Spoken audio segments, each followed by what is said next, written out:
Welcome back to the BTS Happy Hour podcast. I'm your host, Andrea. With me today is Morgan. Hey, what's up?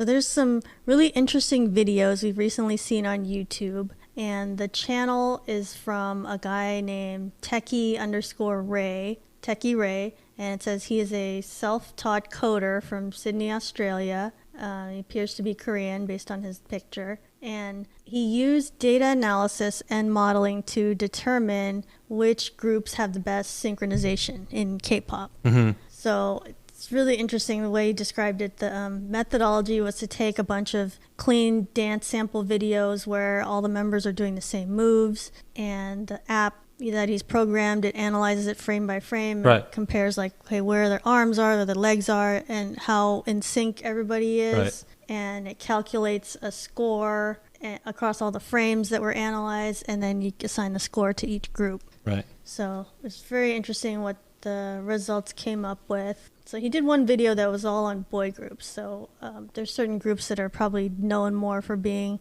really in sync all the time, and other groups that are known for other things.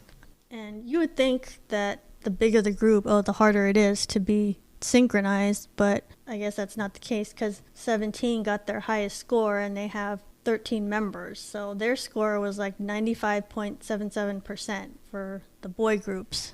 So right, but they're known for being a good dancing group. Yeah, they are They're known for that. And so this guy looked at a lot of groups. So he looked at SHINee, TXT, BTS, GOT7, Monsta X, NCT Dream, Wavy, EXO, NCT 127, Stray Kids, and 17. And like I said, 17 got the highest score. So yeah, I thought that was pretty interesting, all the results that they got, and kind of who you expected to be the high scores is like the ones that are really focused on dancing. Well, I like anytime data is introduced to a normally subjective topic. I like objective analysis injected into anything. So it was fascinating. I think it's great. It's a great starting point to sort of say, oh well, I don't quite know the methodology, so I don't sometimes dances aren't meant to be synchronized. I don't know how that's factored in. Right. Not everybody's supposed to be doing the same thing all the time in every dance, right? Yeah. And I can already see some flaws, or not flaws, but difficulties in this measurement. I mean, number one, it depends a lot on what's shown by the camera, right? Like if the camera jerks around, then it will interfere with the data probably. That's my guess, right? Or the camera cuts to different things. That's not a very clean. And the way he chose things that had to uncut, so that was solved. But other things like how many members there are will introduce a level of difficulty. It's easier for two people to synchronize than it is for 87, for instance, obviously. But right? then, yeah, the fewer members, like if one person's off, then that really throws it off. But then with the more members, more people might make a mistake. So it's like, I don't know, there's like trade-offs to low to high number. And this is a snapshot, right? It's just looking at a few performances. You don't know in general how well these groups are scoring. It's a small sample size is what I'm trying to say. Maybe they're very synchronized in general, and they just had a few bad ones that were filmed, right? And another thing that doesn't take into account is how difficult the dances are. Yeah. Like a bunch of people just standing and moving their right arm, they could easily synchronize with each other. Yeah. But the more difficult the dance is, the more difficult it is to synchronize. So I don't think his program could take difficulty into account, but it's still a fascinating analysis nonetheless. I think it would be more instructive to see, because based on looking, I know that K-pop groups are very strong and they practice a lot. So they're very synchronized. I think it'd be more instructive to see, compare it to other genres, compare it to like groups in the West and things like that. That's what I think would be more interesting to see. Yeah. Because from what I saw, all of their scores are very, very similar. The high is 95, the low is 87, but how different is that really? Yeah. There were a lot of high 80s and 90s scores. I feel as if that's not that different. My guess is if you perform the same analysis on some groups from the West, you'd see scores in the 60s or something. Yeah. That is my guess, but you'd have to actually perform the analysis. You'd have to find groups that actually still dance. Like there aren't any. If you can find an NSYNC, but it's hard because they didn't do videos where they just show an uncut dance routine. Yeah. They had videos Right. that had little dancing. But if my any. guess is that K-pop groups in general are strong. So if you're if you're Stan and you're looking to this analysis to say, hey, see, my group is better at dancing than yours. No, I don't think this is the piece of evidence you're looking for, because I think if you were able to analyze other regions for synchronicity, I think what it would prove is K-pop in general is much stronger. I don't think it proves that one group is that much different than another group. They all are very strong. Yeah, like for example, like EXO had a score of 86.19%, and the guy was trying to explain like he thinks it's because the dance line outdances the other members, so that's why there's more of a difference, and maybe they need to do more to get everybody to the same level. Yeah. But still, it's like that if you're going to compare that to Right. So Western groups. It's a fascinating. I definitely recommend watching it. You'll enjoy watching it, but I wouldn't recommend taking it as gospel to say, well, it's settled. This group is better at dancing than another. No, it doesn't say that. Yeah. It does not say that, And like because you there's all said- these factors. Like you said, it doesn't account for difficulty level. No. And it also doesn't account for like if they're intentionally not trying to be super synchronized. Right. Like he was describing some of the different styles of each group, and he was like, okay, BTS, their dance style is more storytelling and lyricism rather than everybody doing exactly the same moves, and then maybe that's why their score Right. their score was 87.77, which was still pretty good anyway, but it's like, okay, maybe that's why they're not at 95 like Right. 17, but maybe they're not trying to be a 95, they're trying to have a little more individuality. So But watch that. It's on YouTube. we also looked at girl groups in another video, and with that one he actually changed his algorithm, and he did all the same things. I got dance videos and put that in his calculations, and which created 2D models, and it looked at the gradient between the joints. And this time he also factored in height differences. So if a group has like a really big height difference within like the shortest and the tallest person, then that's factored in. And he also made it so if you have an odd number group, then the algorithm only looked at an odd number. So they did -1. So if you have like 8 members, then they only looked at 7 members, because a lot of times those formations, that person is like hidden behind someone Right. else. So that's what he changed for the girl groups, I guess, because he thought that would make it more accurate. So the groups that he looked at for the girl groups were Blackpink, Everglow, G-Friend, G-Idol, ITZY, Red Velvet, CLC, Dreamcatcher, Oh My Girl, Weki Meki, Momoland, Twice, WSJN, Luna, and IZ*ONE. Covered a lot of groups for the girl video. And 12 members got a score of 95.87, which was the highest score. Right. I think that this goes back to difficulty contributing to it, because as far as I can see, IZ*ONE don't have difficult dances. Yeah, and like girl groups overall. They just sort of stand and move around. It's not a knock. It's just Yeah. there's a lot of members. They're not all good dancers. You have to take that into account, right? They probably keep it simple, so it's like Right. everybody can do these moves. Yeah, their dance moves are not difficult. Compare that to ITZY. I would say ITZY is probably the strongest group dance-wise, because it seems like the entire group can dance. Yeah. They have difficult dances, and they seem fairly synchronized to me. My guess is they would be the best dance group, but that's not reflected in synchronicity. They still had a pretty high score. ITZY had 94.42%. So there's drawbacks, there's flaws to this analysis, but then it is fascinating nevertheless. And I think girl groups just have less difficult choreography than the boy groups. In general, yeah, they do, and especially IZ*ONE. I just watch one of their videos. It's just stand here, move your. There's not a lot of floor work. I don't think there's any usually. That's true. Right? Yeah. It leaves something to be desired, but applaud them for the effort. Again, I always like any sort of objective analysis being brought in. There's a controversy with the group AOA, which is a girl group from FNC Entertainment that started in 2012. It started with 8 members. It's now down to 4 members, I guess because of people left the group.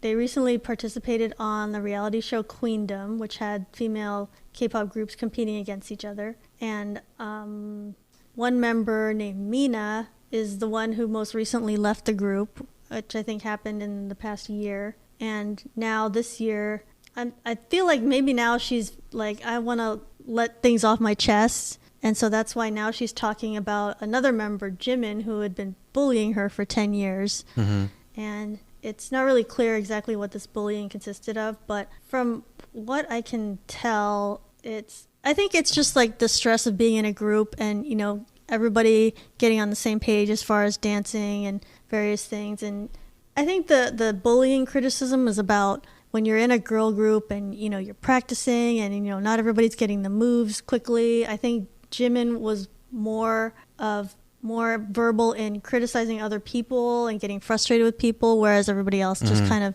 kept their emotions within. And so I think that's the kind of thing that Mina is talking about, that Jimin would be bullying everybody else, especially her, and criticizing them. And she was saying that it got to the point where Mina would abuse sleeping pills and she was cutting herself because of the bullying and all this stuff that happened from Jimin. So it sounds like it's pretty serious.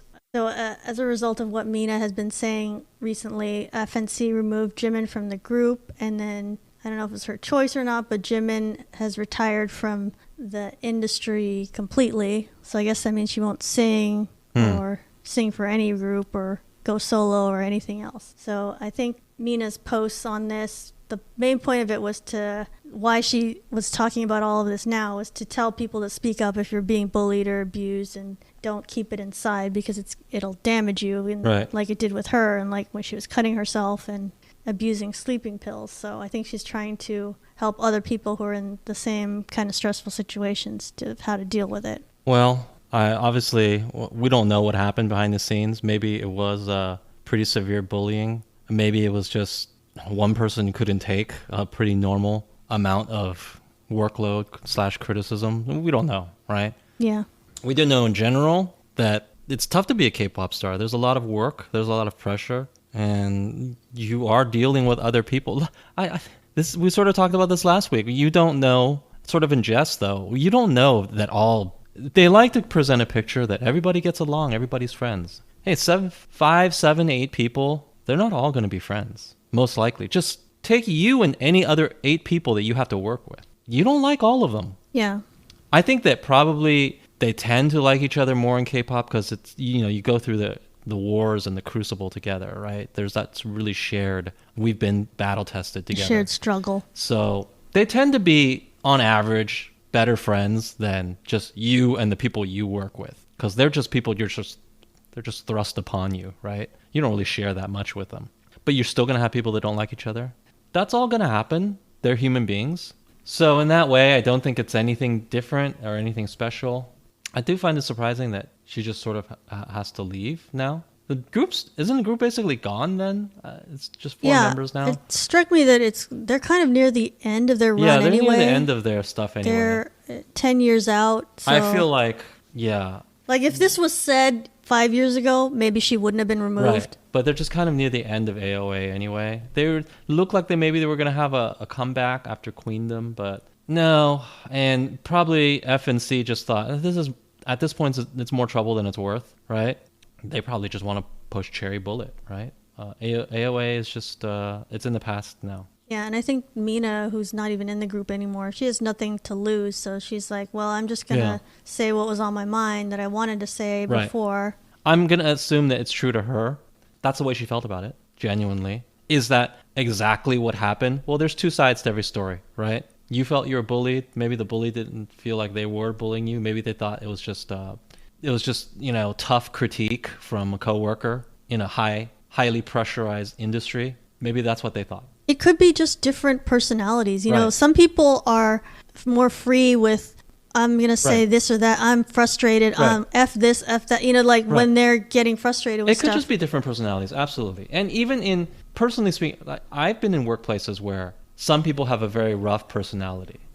Like I've known people who had just a very abrasive personality, and they're so direct, and I wouldn't call it bullying necessarily, but they were very antagonistic, right? They were just so antagonistic, but they were from Boston. They were Northeasterners. Now, if you're not American, you won't know this, but people from that region of our country are considered very direct, almost mean in a way, but not mean, just brusque and It's direct. just communication style. Yeah, they're just very direct. If you're wrong or you're failing or something, they will just say it in the plainest way possible. And other types of personalities and people from other regions and from other subcultures, there are subcultures in America, yes. They don't take well to that. They want you to be nicer about your criticism. They'll just be like, wow, what a jerk. Right. And they will then feel, oh, this is such a toxic work environment. But is it really toxic?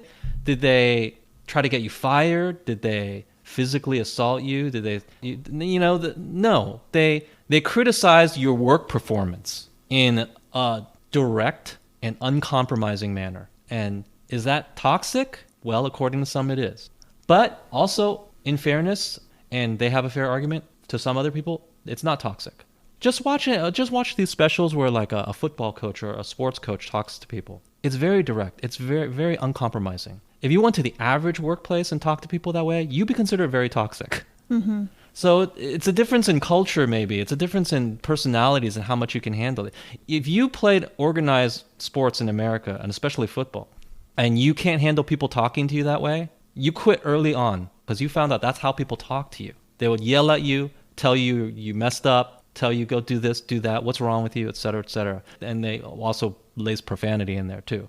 I'm sanitizing it. It's much worse than that. But that's normal. And it continues, that sort of language continues even into the professional leagues. And we're talking about millionaires yelling at other millionaires. So you can imagine at lower levels, college, high school, etc. They still talk to you that way. Some people will call it abusive. Well, you shouldn't play sport. You shouldn't play football then.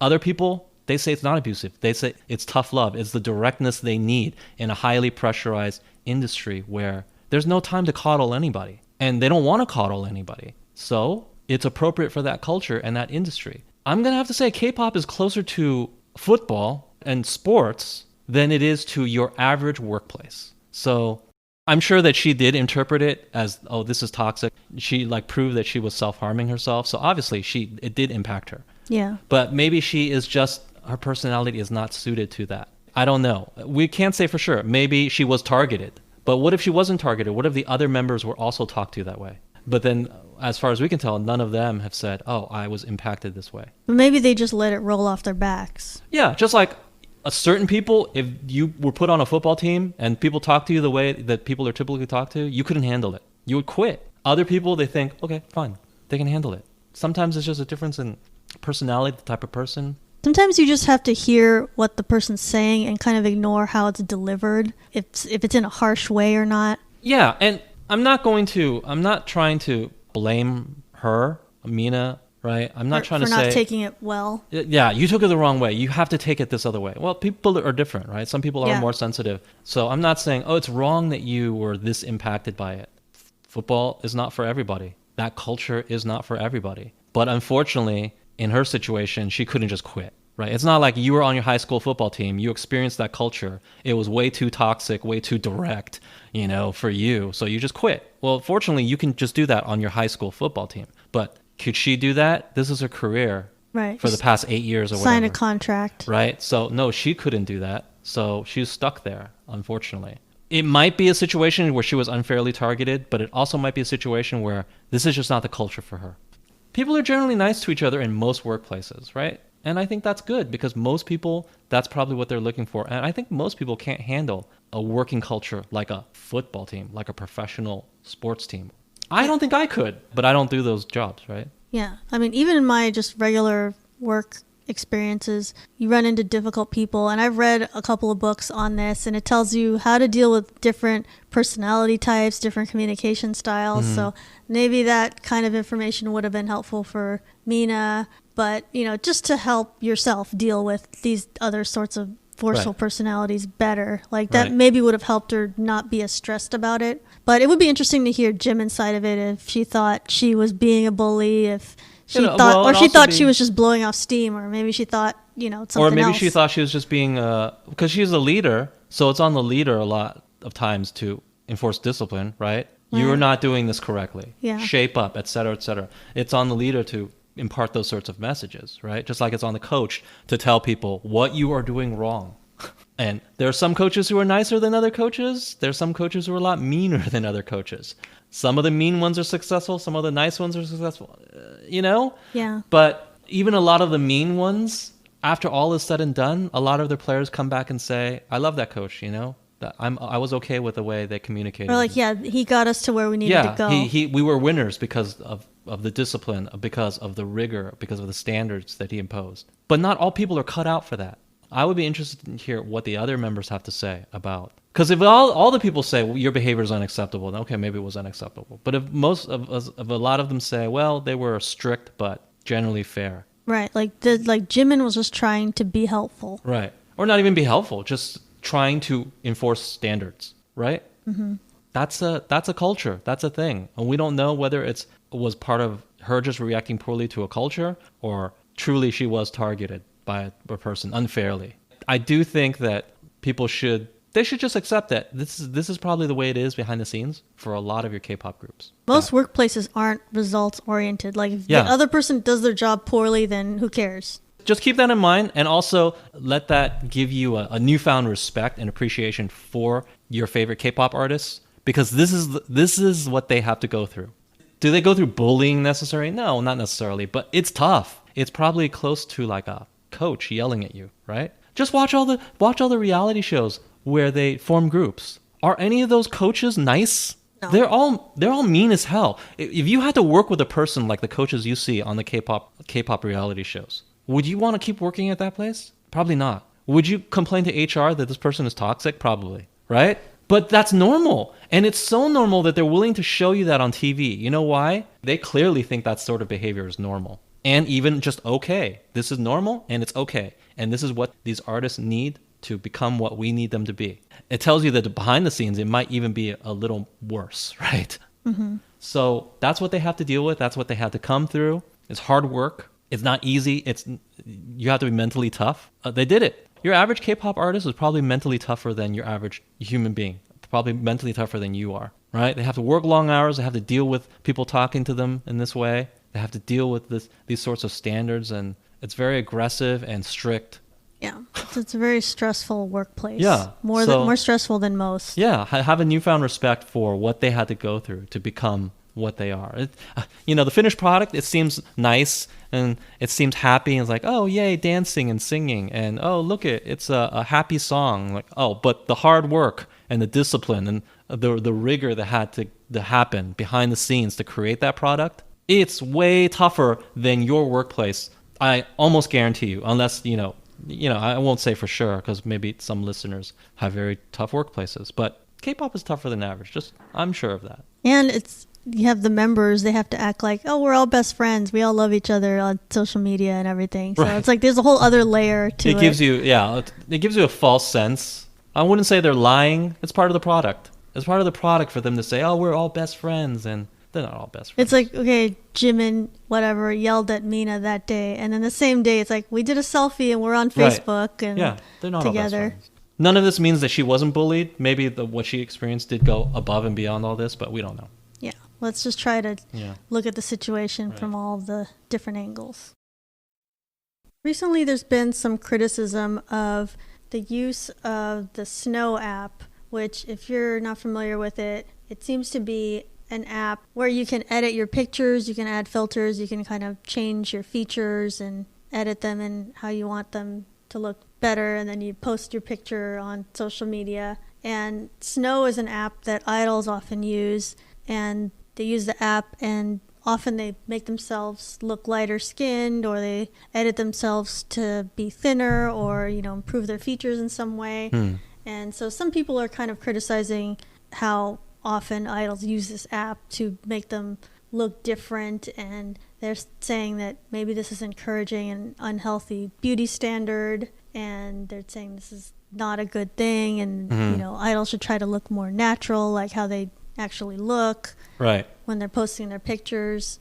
I don't see this as very different than Facetune or any of the many other apps that people use here in the West, so I don't think this is a unique thing to K-pop, but what do you think of the Snow app? I mean, could promoting unrealistic, because I do see some pictures where it just does seem unnatural. Like, wow, your waist is not that thin, is it? That doesn't seem possible with human anatomy. So they're probably using these apps in those situations. But at the same time, does it promote unrealistic standards? No, I would argue no, because people are aware of the apps. When you see a picture, are you not aware that it has probably been digitally altered? So if you're aware of that, then is it creating a standard in your mind?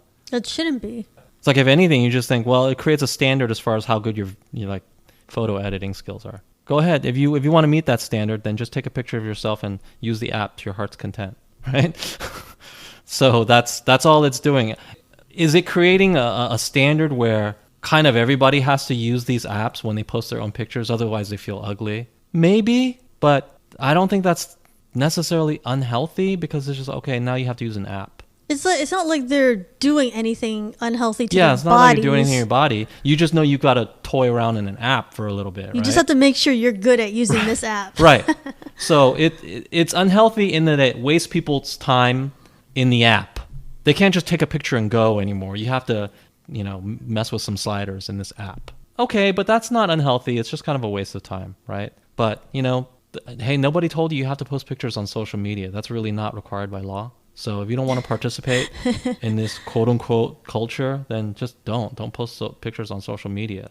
I don't think that people are going to have anorexia because of this, because, back in the day, maybe they could have an argument, because not everybody was that savvy about photo editing and things like that. So if they looked at a magazine, they thought, oh, this person really looks like that. Yeah. But in 2020, I've got to say that pretty much everybody knows that pictures probably got some digital alterations. Because you probably digitally alter your photos. If everybody knows about Snow and Facetune and Photoshop, then how is it surprising that, everybody's not perfect? Then you should know. You're not surprised. Right. You're not surprised, because you've done it with your own photos.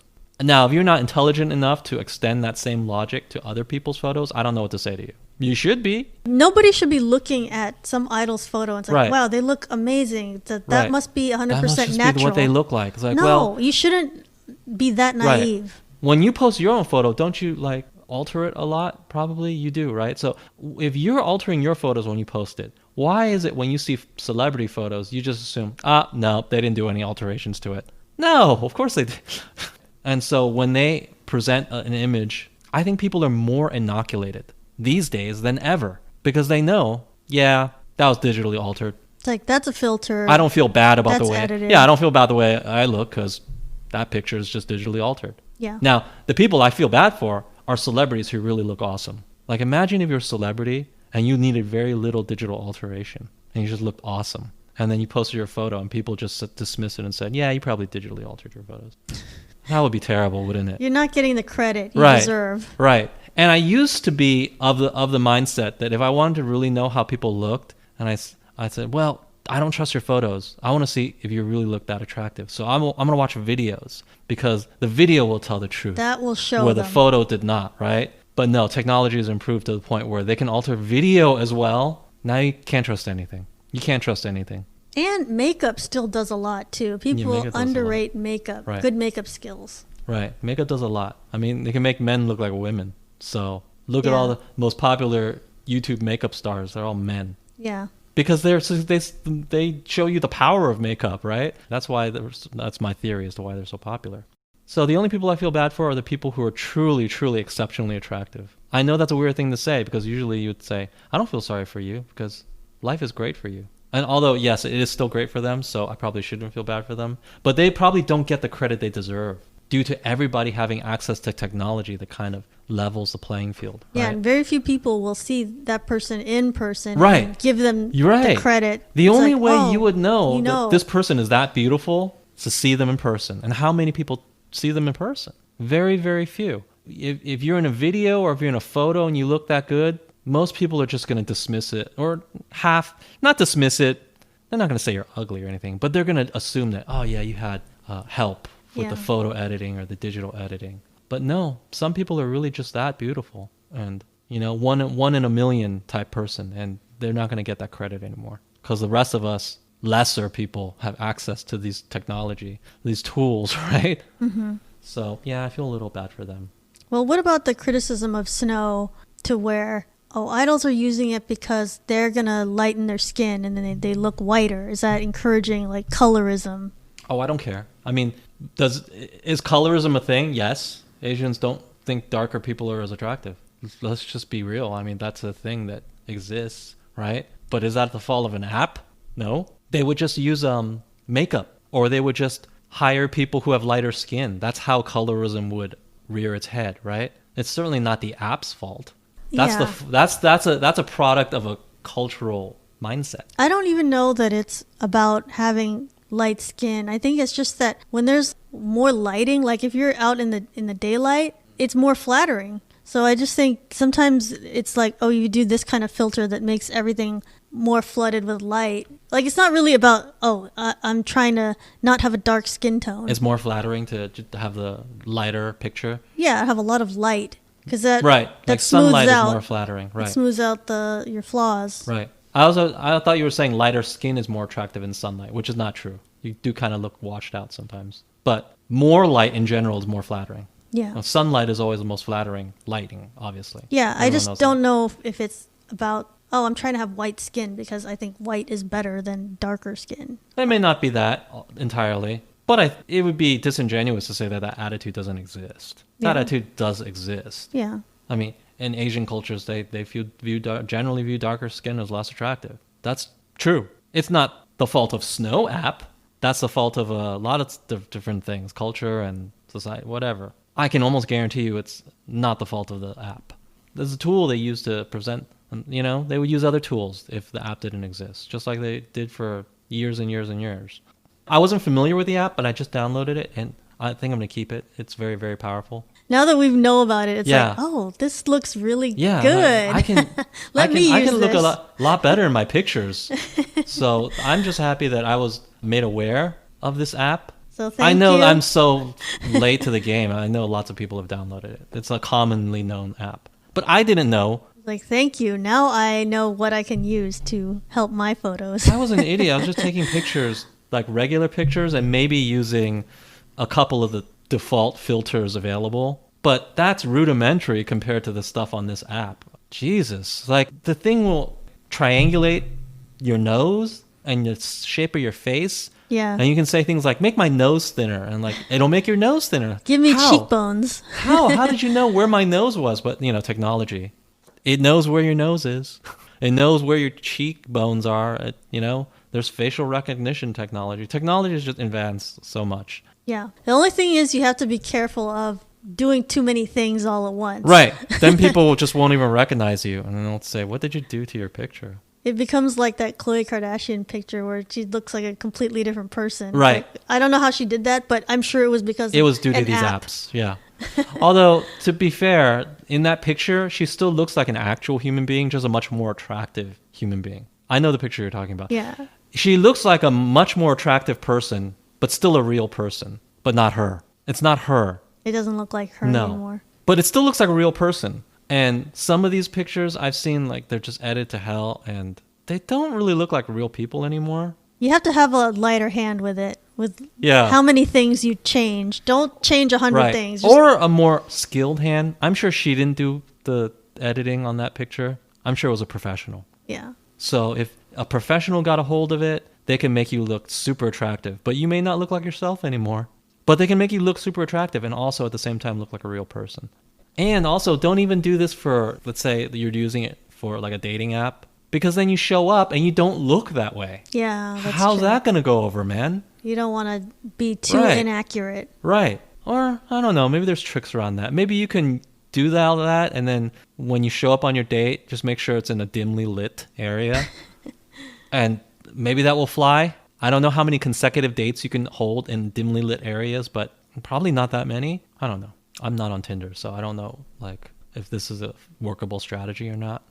Oh, I'm glad to download the app. Yeah. I'll be using it. They have a lot of powerful features. Right. I won't be doing any stupid things like filters that put bunny ears on me or anything, but I'll do things to make myself look better, just in subtle ways. And I think that's always okay. That's good. It's no different than just taking more professional photos or putting on, doing your hair well or like putting on makeup. These are all just things that people do to present themselves in the best light possible. It's like having a professional photographer or a makeup artist. Right. in 2020, these apps are just part of that. And we all understand, I think, that they exist and they probably contributed to a given image, right? We all just understand that and we accept it. Yeah, and I don't think it's wrong that idols are using Snow app, and No. they shouldn't be criticized. It's absolutely not or wrong. Banned. And sometimes, maybe they just use it because they didn't want to sit in a makeup chair and do their hair, and they were just a little lazy, right? And then you can add some of these filters that add all those things. They didn't mess with their face so much that it doesn't look like them. They just it was just a shortcut to put on makeup and just to make themselves look better, right? But they didn't narrow their nose a ton or something like that, right?